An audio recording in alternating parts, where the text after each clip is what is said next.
AfterBuzzers. I'm Katie Wilbert. I'm Amy Maestri. And you're watching the SNL AFTERBUZZ TV show with host Benedict Cumberbatch. Oh, and musical guest Solange. So, stay tuned! You're tuning into the destination for TV superfan discussion, AfterBuzzz TV. And now, let the buzz begin. Classic. Opening SNL. Hey, AfterBuzzers! It's just Amy and I today. We're so pleased you've come to join us for this SNL After event. Oh, event. It's an event. It's a whole spectacular. This episode was Benedict Cumberbatch and Solange, and it was a hootenanny, if I do say so myself. Hey, Amy, tell us where we can find you so all our viewers and listeners can look you up. All right, I will. You can find me on the internet at Amy Maestri. And you can find me, Katie Wilbert, at Katie Wilbert on all the things. Hey, guys. If you like our show, or even if you don't, you should totally follow it on YouTube, Twitter, Instagram, SoundCloud, iTunes. We're on all the things. So check us out on all the things. Sadly, we are not joined today by the lovely Kelly McInerney and lovely Kimberly Crossman. It is just Amy and I, but we're going to serve you up a dish of robust reviews. Right, robust also, reviews. Maybe food. Food, if not 4D food. televisions are invented and we can feed you via the interweb. It's a good call. Yeah. How you doing, Amy? doing great. I think we're off to a really solid start. I think so too. Feeling good. I'm feeling very good. How are you feeling going into the, our new president being elected on November? I'm fucking terrified. Oh, cool. Yeah. No, who isn't terrified right now in America? Which brings us into our cold open. Yes. Am I right? Yes. Thank you, Zach. Zach is here with our sound effects just for these moments. All right. So our cold open, kind of like many a cold open we've had so far this season. We've got Cecily playing Erin, who is interviewing Donald Trump, and Hillary Clinton, played by our usuals. Yes. Always great impressions. What did you think about this in comparison to the other cold opens we've had? I thought, because to get into the ending, in a minute, but like the actual bulk of it, I thought it was good. I thought that they did take some good point of view in this one. Just like the way that they kept forcing the issue of like, we really cannot get off these emails right now. Right. And I thought the escalation of it was fun, of like the FBI agent kiss and then the Putin kiss and then the KKK. Yeah. I thought that was really nice.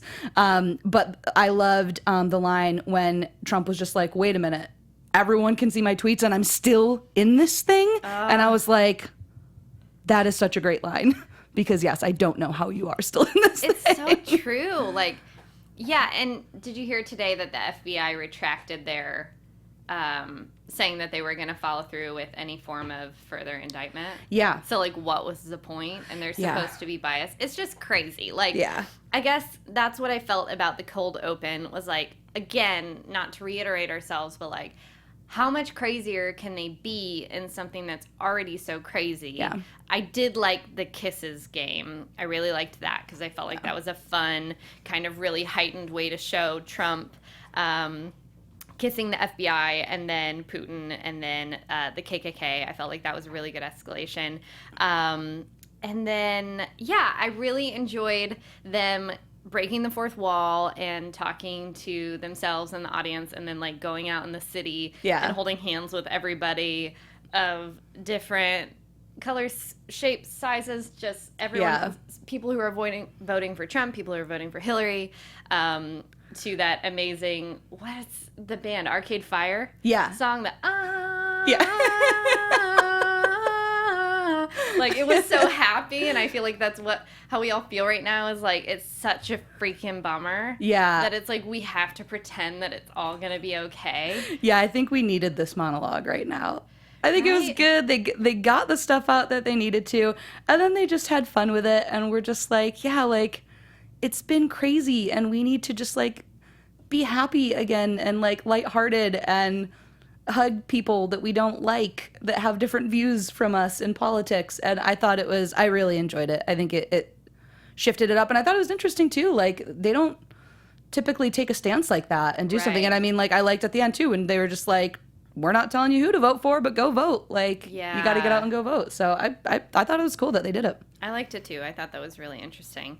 Okay, so that brings us into the monologue. Benedict Cumberbatch is the host. What did you think about the monologue? I always enjoy a musical monologue.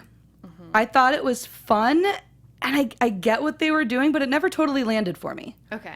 I think it was like, I enjoyed the game of it, and I think he was great in it, but I'm just not sure that the actual like writing of the song was... Yeah, because I mean, for anyone who didn't watch the show, or if you did, like, it was a braggy song, right? Like, he basically says, I'm going to do something that Americans do really well. I'm going to boast. And so he just kind of has this song about, like, how great he is, and the ladies chorus, like, how great he is. Yeah. I thought it was funny how sometimes they would chorus something that was irrelevant. Yeah. And now I can't think of specifically what they said. Yeah, I thought it was fun, but kind of like... All right. Yeah. I think my only laugh out loud was Kate doing Tilda Swinton and hitting that high note at the end. Yes. I thought that was really funny. Yeah, I enjoyed it. It was fun. I don't think it was that funny, though. I agree with you. Yes. So this is going to be an episode where Amy and I just agree on everything, probably. We're I just think so, like, yeah. I thought it was great. It was the best thing. We both agree. Oh, I agree. Yeah. Great. She agrees. Excellent. So our first digital short. I really liked this. I thought it was pretty silly. And I like a good parody. And I felt like they took a sort of dystopian, post-apocalyptic, evil dictatorship kind of vibe. Yeah. And turned it into something ridiculous, which was cool toilets. Exactly. So what did you think about this? Yeah, agreed. At first, I was just like, where is this going? Right. And then when he came out and just like his execution too, of just the way that he was sitting on the toilet and like grabbing his sunglasses every once in a while, like it was really well done. And I think the only thing that the ending, we always love the endings. Right. It could have like 5 seconds sooner. Because that was the whole build up to the joke of him being like his execution of like how he's sitting on it and doing everything. Right. And I don't think it needed that last line with Vanessa or anything. Like, I think it hit the punchline and you're laughing, and then it did something else and you're like, oh, what's this gonna? Oh no, it's over now. There's just an extra like 5 to 10 seconds that weren't really necessary. And other than that, though, I loved it. That was my only thing with it, was the ending. That makes sense. I mean, I even for a second was like slightly bummed it was a commercial. Like, of course it makes sense. They're selling a cool toilet. Like, what would be the purpose of this sketch if it weren't? But part of me wanted it to exist just as its own weird, unexplained thing, which I normally would hate. Yeah. But for some reason, I was like, I don't want you to tell me why we need cool toilets. I just want someone to come in with a cool toilet and change everything, and then almost see this, like, cataclysm of events that happen afterwards. Like, what else becomes cool that's normally not, like, that's true. A total weird escalation of like civilization after the cool toilet, in my mind. I love that. And because then instead of Vanessa being like, nothing will ever be the same, or whatever that last line was, instead of that, like cutting to like this crazy new world that has been like invented because of the toilet. Because of this black toilet. Yeah. That's so cool. I did like the nod that they gave to Japanese toilets. Because it said already available in Japan. And if you don't know, Japanese toilets are pretty exquisite in that they've got like 1,000 buttons on them, and you can like put a heater on it and rainforest noises so no one can hear you when you poop. And it's like awesome. And every toilet has a bidet, like even at shady joints, they have these like epic toilets. I just love that you just said the phrase, I like that they gave a nod to Japanese toilets. Like, that's the thing that you said. That's the thing I said. I appreciate it very much. Next to it. Okay, so next sketch was the game show sketch, which was the game of Why Is Benedict Cumberbatch Hot, hosted by Beck Bennett. And the other SNL cast members, Vanessa Bayer and Aidy Bryant playing themselves, and Benedict Cumberbatch, his name's gonna F me the whole show. It's a lot. Yeah. It's a lot. Being himself. What were your thoughts on why is Benedict Cumberbatch hot? I think it's a great idea because it like he is that guy that like everyone's very torn. I feel like. Do you think he's hot? I don't know. Like, yeah, this is exactly why this sketch was written. I think he has an aura about him that's like, he's a very confident person who I would like trust if there was a hostage situation, and I would look at him like, you're gonna solve it, and then he probably would, and then I'd like want to bang him because he solved it, because he's like a hero, but also kind of villainous. So he's like a good guy and a bad guy in one. But it's not even like what they were saying in the sketch. It's not like his face, but also his face, but it's not his body, but kind of his body. I get it. I totally get it, because I don't know what it is that makes me mildly attracted to him, but have no idea why. It's so true. It's so true. I have no idea if I think he's hot or not. Right. And he even... I think he is, but then I also think he might not be. It could be the accent. Like, if you took the accent away and he just was like, hi, my name's Benedict Cumberbatch. Especially then, with that name, yeah. Yeah, well, saying it and with that voice specifically. That's a real sexy voice. I think a lot of people would be like, I don't know. But I love that he called himself Sid from Ice Age. Yes. And a hammerhead shark. Because every single one of them he said, I was like, like, oh my God. True. Yeah, that's right. That's right. Sid from Ice Age. Just that same annoying, nerdy kid laugh. Yeah, and I really liked how Beck started getting progressively more like upset. Yeah. And he did the like weird looking pictures of Benedict next to himself looking actually very attractive. Yeah. To which I was like, hey, Beck. You're like, wait a minute. Yeah, like, hey, Beck's Bennett. hot. I know. I was like, we never noticed it. It's like the girl who in a 90s movie like takes off her glasses. Cecily does that Cecily's character, yeah. That's how I felt about Beck. But yeah, I like this sketch. Yeah, I thought it was fun. It was good to see Beck in kind of a leading role in it again. I feel like he's kind of been... Side guy. Like, kind of, yeah, he's been... side guy. He's been side guy. He's been in the sidecar. If you guys don't know the real technical talk that we're using tonight. Yeah. In side guy. Sketch terms, that's not true. Don't. Sorry, we're being really pretentious tonight. Yeah, we studied at the Groundlings, so we know things. We know about side guy. Oh, God. Oof, let's move on from that. No, I know. I will say the one thing about the sketch was I thought it was odd how they ended it. Like, it just kind of ended. Yeah. He just was like, oh, you're so wonderful and handsome, and oh, I get it. And next episode is who's hotter, me or Kyle Mooney? Yeah. And it's like, Mooney's my boy. Mooney's my main guy, yeah. I don't know. Yeah, it was kind of a weird ending. I did love Beck's reaction when Benedict was like, no, yeah, like, you have the hotter picture. And he just turns into, like, this gushing, like, schoolgirl. Like, and I thought it was adorable. Adorbs. So, maybe not super funny, but really adorable. There you go. A bunch of women watching the show being like, hey, Beck Bennett. Hey. Okay, so following that was Office Hours. Of course, the first thing I wrote down was Cartesian logic. I don't know what I thought that was going to be really important, but it wasn't. It was not. At all. Because the game was really Benedict Cumberbatch, and it was a digital short, like beautifully filmed, as they always are, as a professor who makes a move on his student. And it's like the juxtaposition of Pete being like, all right, sure, I don't care. Like this kind of shitty college kid, stoner guy, and Benedict Cumberbatch acting really well. Yeah. Like a really good acting piece. And so tormented. Yes. I really liked this. What did you think? Yeah, again, very well done. I love Benedict, and Pete, of course, is great in this. But like his just total non-reactions to everything were great. And then even just I liked the quick device of him skating away and then skating back and passing the room and being like, no, Chad or whatever his name was, you passed the room. And then, oh, sorry, coming back in. Like those little things I think helped it. And yeah, I just really couldn't stop watching Benedict Cumberbatch act in this. Like, I know. It was great. That's what I love about these digital shorts.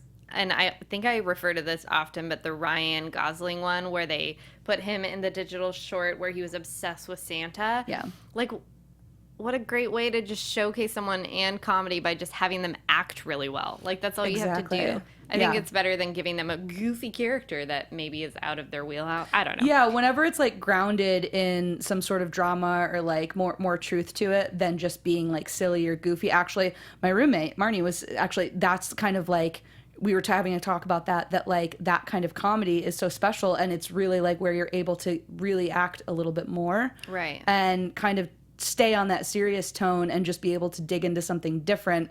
And I think the payoff ends up being a lot bigger in those ones too. Right. And then you're just like so enthralled by watching good acting, and then you're at the end of it, you still have a funny payoff. Right. So. Yeah, I totally agree. I loved it. I think Pete's voice was hilarious. Yeah. I could have listened to him say, okay, all day. Okay. No thanks. Yeah. Him saying, like, when he throws the globe and he's like, oh, no, your globe. Like, I don't know. There was something about the way he said everything that I was dying, but especially when he says tainted and he goes, huh, taint. Like, taint. I don't know. I just thought it was perfect. And I feel like, not to jump ahead, but I felt like Pete kind of got my MVP in this moment until we get to the next sketch. Then someone else got it. Gotcha. Which, jumping ahead, was the bachelorette party for Esther, which I kind of wrote down as Weekend at Bernie's-ish. Yeah. It's basically Esther is an old woman who's getting married or remarried. I'm not sure of the very specifics of it, but basically she's getting a bachelorette party and then she dies of a heart attack from surprise. And then the rest of the sketch is basically strippers dancing up on a dead old woman named Esther. That's Was that an accurate? Very accurate. Well done. Thank well done. you. Well done. What were your thoughts on her bachelorette party? Well, I guess that was a weird way to ask your thoughts on the sketch, because you could just answer if you thought it was a good bachelorette party based on how I asked you. I really like a bachelorette party where there's strippers dancing up on a dead old lady. You set me up for failure on this one, Katie Wilbert. Did you like what they did? Would you do that for yours? Yes. Great. I have to give all of the props in the world to 80. Yeah. For not breaking. Yeah, though. Her head was being bounced back and forth between Mikey Day and Benedict Cumberbatch's crotches. And she did not break. I don't know how she didn't. Also, I wrote down at one point, poor 80. Like, for a second, I was like, poor 80, because it felt very, like, this blurred line of, like, okay, on one end, how fun and silly, and also it's Benedict Cumberbatch's junk, I guess, in your face, and that's kind of unusual for a Saturday night, maybe. Get it. But then also a little, like, oh, it's a lot. A lot of junk in her face, and then someone putting whipped cream all over her face, and I don't know, there was a part of me that was like, ha ha ha ha, oh, poor 80. For a second. There was just a second there where I was like, I wanted to hug her. Yeah, a little tinge of uncomfort. I don't know, just people banging away at someone's face while they're, like, looking unconscious. Yeah. Conscious? Yeah. Unconscious? Yeah. Unconscionable. It's unconscionable. It's unconscionable. It is unconscionable what the strippers did. But I thought the sketch was funny. I just had a moment of feeling bad, which is, I don't know, maybe that's an okay thing, or maybe that's a thing where, like, something at one point went too far to where I felt, like, sad for 80's face. Yeah. But maybe I'm just sensitive. I don't know. Yeah, I think, well, it's one of those sketches that really does, it just kind of walks a fine line, because there's literally nothing else to it. Right. Like, that is the entire game of the sketch. Putting their junk on a dead person. Yeah, so it's like, how far can you take that in the escalation of it before people are, like, laughing and then just like, oh, no, you did not go that far. So I think they did a good job of getting right to that point. Obviously, it's a sketch that not everyone will like because of that. But I think it was well executed. Again, 80, my God. Good work. Good work, lady. I know. But, and also, too, like, even just, like, the super dead weight of her body, like, when she fell out of the chair and just face planted into the ground, like, her physicality, she reminds me a lot at times of Melissa McCarthy. Yeah. When she really commits to a character, which is always, because she's always just so into her characters. Right. No, I agree with you. I think her physicality was awesome. She didn't break. I would have. I think my one thing, aside from maybe being scared for her at one point, was our 1,000th. What is wrong with my mouth right now? I It's can't not like doing use great words. things all the time. My 1,000th customer, I had to do that hand gesture Yes. to help me not lisp. All about the hands. Gets a dance from the Chicago Cubs. Yeah. I was like, okay, I get it. Like, the Cubs did, like, a big sport thing this week, so do something with them here. But, yeah, it seemed... Because... Oh, man. we're Setting women back like 50 years.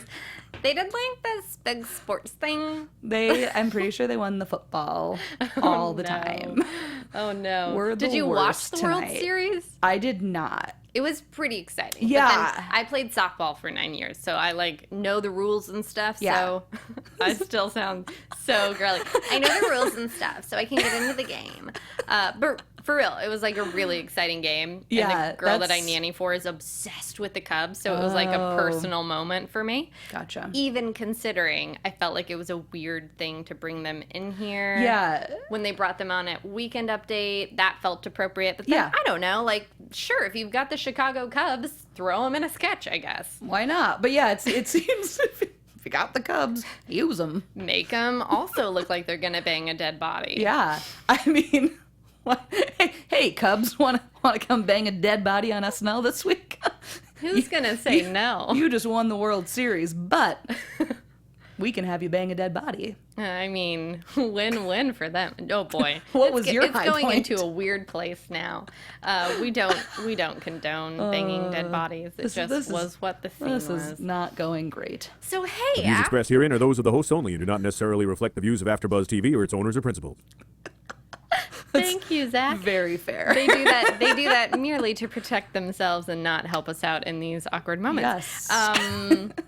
A little bit the latter.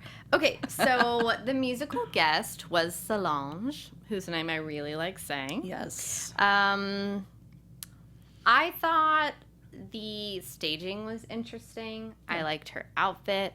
I felt like she was singing pretty softly, so I was straining a little to hear her at points. But I thought she looked beautiful and she performed well. Yeah. I don't know if I loved the songs. I don't know. They were just very slow for me. Yeah. But I'd never heard them before. Same. I am going to agree with you. Okay. Weird. Weird that that's happening. Yeah, not really my jam.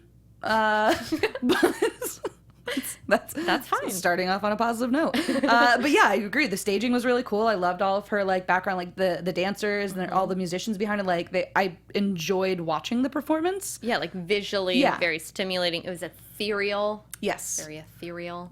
Excellent word. Thank you. Great usage. 6th grade vocabulary. That's not what I have. I have more than a 6th grade vocabulary. But I just remember that word from 6th grade for some reason. I don't know how. Anyways, We can your thoughts on move Solange? Yeah, I liked watching the performance, not Okay. listening to it. I mean, she sounded great. Yeah, I mean, Right. like again, yeah, I can understand. I'm with you on the levels. It did seem a little bit quiet, I but wondered if she was nervous. That was my question Yeah. with regards to the sound levels. Was it a nerves thing or was it a sound thing? I'm not Yeah. sure. I think she's great. we'll never know. regardless. But yeah, But yeah, that was good. I think I never prefer slow songs on SNL, to be honest. Yeah, I like the upbeat ones. yeah. Like I can agree with when Bruno Mars comes in with Uptown Funk, I lose my mind because it's so upbeat. that. It is It's extremely like the upbeat. most upbeat. But that's probably just any upbeat song for me. Yeah. Anyways, moving into Weekend Update.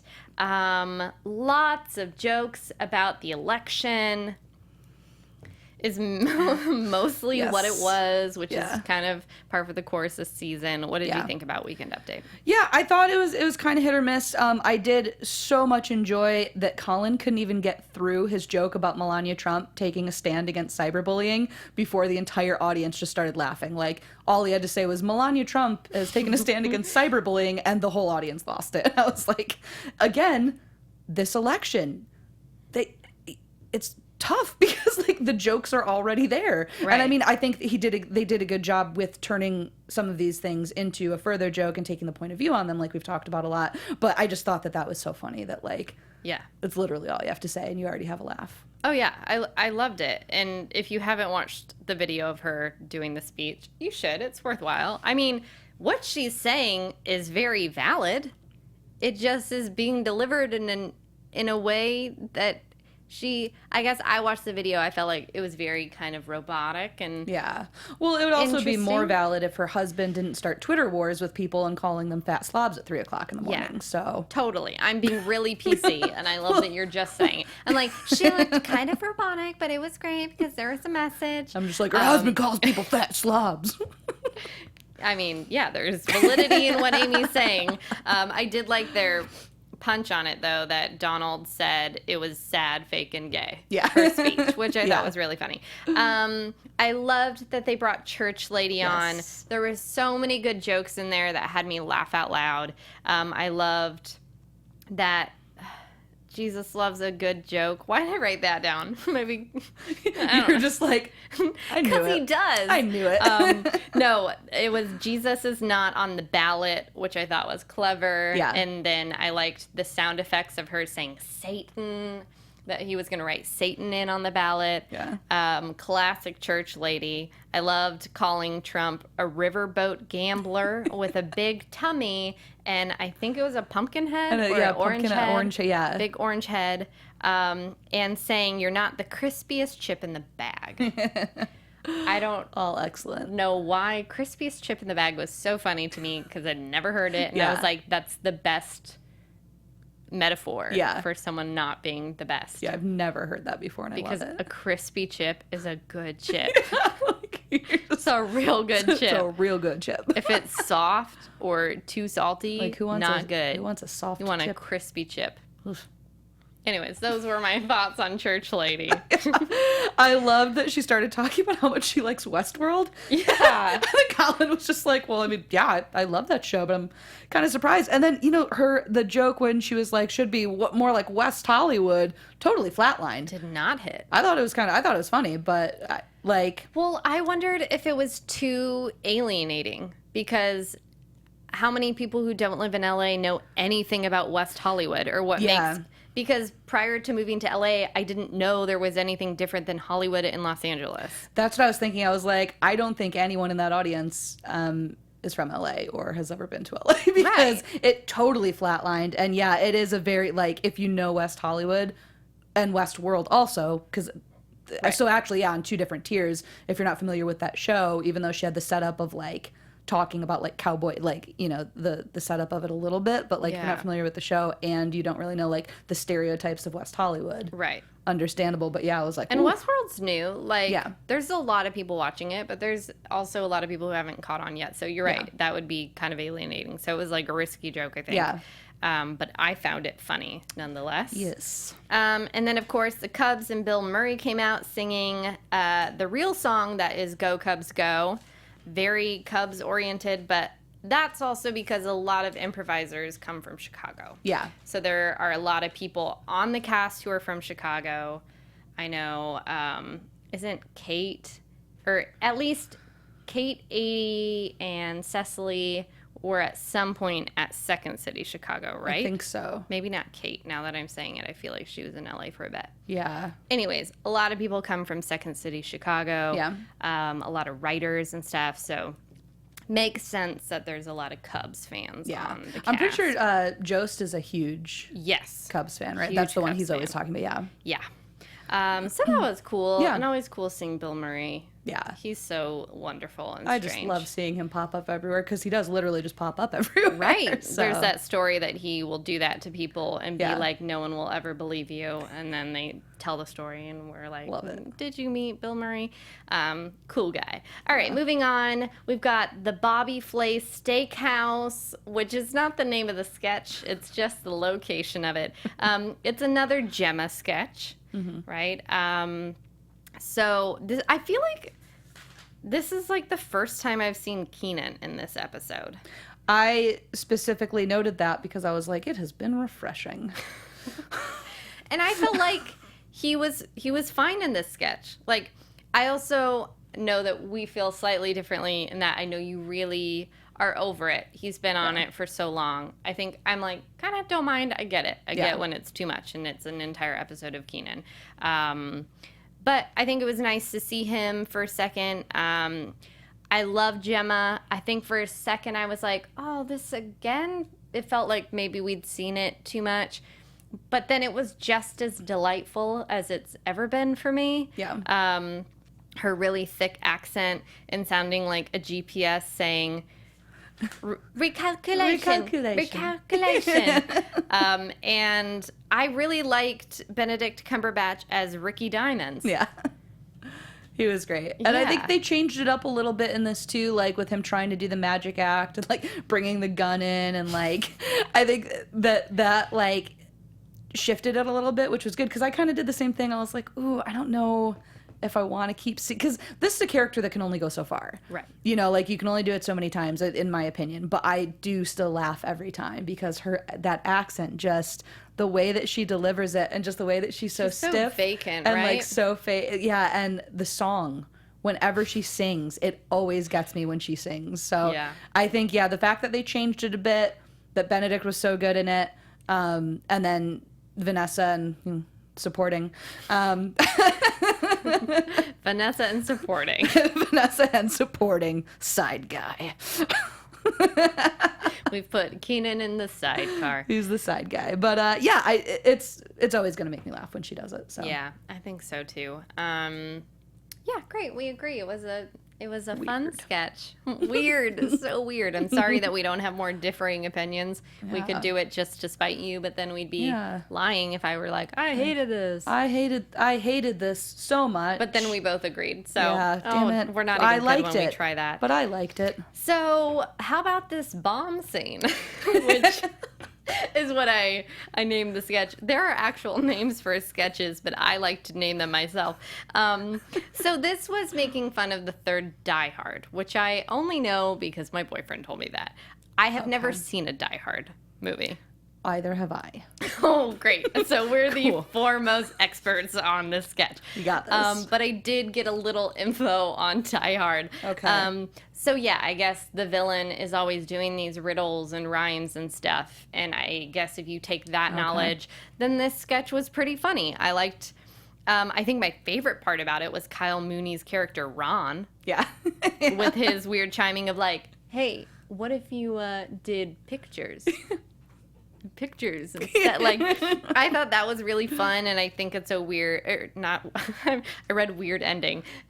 Sorry. I think it's a fun way of like making a joke at these tropey kind of villains. Yeah. Yeah, I think my favorite part of the sketch was their interaction in between the phone calls. Yeah. Like the riddles, whatever, like it was funny how Beck, just and like at the end when he just immediately was guessing them, I'm like, okay, I get it. And I mean, now that I know that it's from something too, I'm like, okay, cool, I can appreciate that, it's funny. But I think by far the funniest part of the sketch was the in-between and Kyle on that. Like, I thought just their kind of banter, I think that's a funny idea for a game itself in a sketch of like what these thieves would like talk about in between these like super intense phone calls, like for the juxtaposition between it. So I think you're right. I could have seen an entire sketch just on that without like, you never cut back to Beck, and why can't I think of who else is in the scene with him? Was it Mikey? No. The other new, I'm blanking on his name. Where was Bobby Moynihan all episode? Yeah. Oh. He's still out dancing in his skeleton costume. He's with still Tom out Hanks. dancing. Yeah, interesting. He wasn't. Now that I think, anything? He might not have been in anything. He's probably out filming something else. Good for him. Huh. Or sick. Yeah. So I agree. I would have much rather seen a lot more of that because I think it was a more fun game, but still enjoyable nonetheless. Yeah. But I did write weird ending. Yeah. Because did it explode?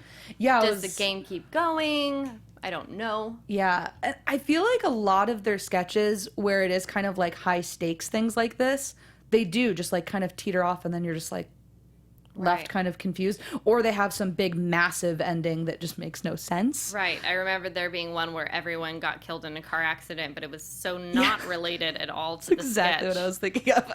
I can't even tell you what the other part of the sketch was. Like maybe a Christmas Carol or something. It was like a Christmas party or something. Or like singing at a piano and then they all get in the car and die.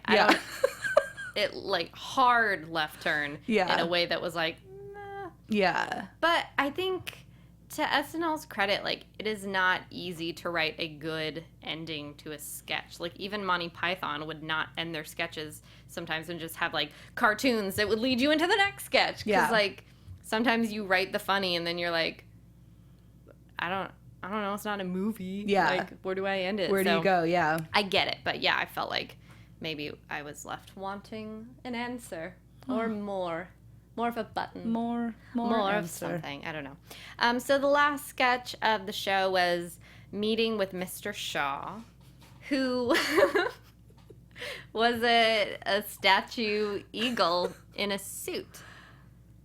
And two men are there asking him for money for their hospital. That's the sketch. That is the sketch. What did you think of Mr. Shaw? I just spent the whole time with like my head just kind of tilted. Like a puppy dog tilt? Yeah, just doing the every once in a while. Because at first I wasn't sure. I was like, are they aware that it's an eagle? Like, I just wasn't sure what they were trying to do. And then once he made the joke of like, oh, he's embarrassed, he doesn't like to talk about money because he's on it. I was like, okay, so he's aware he's an eagle. Not sure why he's an eagle. I enjoyed it in a weird way. I know, me too. And I don't know why. Like, I always love weird random sketches that you're not totally sure of. This wasn't one of my favorites, but it was still enjoyable because of just how strange it was. Yeah, it was. And again, real Benedict's his commitment to just like keeping that straight man of like when he broke down at the end and like got fired and like he's talking to a bald eagle statue. Mm-hmm. But he's talking to it like it's a real person, which is key. You're right. Like, if he had played it, like, tropey or silly, it wouldn't work. Like, Vanessa comes in at the end and kind of does that. But Vanessa does that. Like, that's her thing, and it works for her. But had he done it any less dramatic and, like, vulnerable, it would have just not at all worked, and we would have been like, this is so dumb. Agreed. But for some reason, I loved this weird sketch. I loved the money joke. Watch Shiny. Oh, I wrote down Watch Shiny. Because, he asks Kenan or who's with him. Why can't I remember more than one person? Was Beck in the... It was... Yeah, maybe it was Beck. I think so, yeah. So he gives him his watch, and he shows the watch to the eagle because it's shiny, because if you show things to animals, they love it. Why was that funny to me? I don't know. But it was. I'm sorry, I can't explain it. And I loved them looking at all the pictures of the people who thought it was worthwhile spending time with Mr. Shaw. And one of them was Nelson Mandela and Howie Mandela. Or Howie Mandel. Howie Mandela. For a second, I was like, "That's wrong." Distant relative. But I loved that. I thought that it was just everything was so random that I was like, "What?" Well, and down to I'll get my things, and it's a flip, like a one flipper and a soccer ball. It was everything was so bizarre that I was like, I almost felt like, in a weird way, it was one of my favorite sketches because it was so strange, like that and the toilet sketch. Yeah.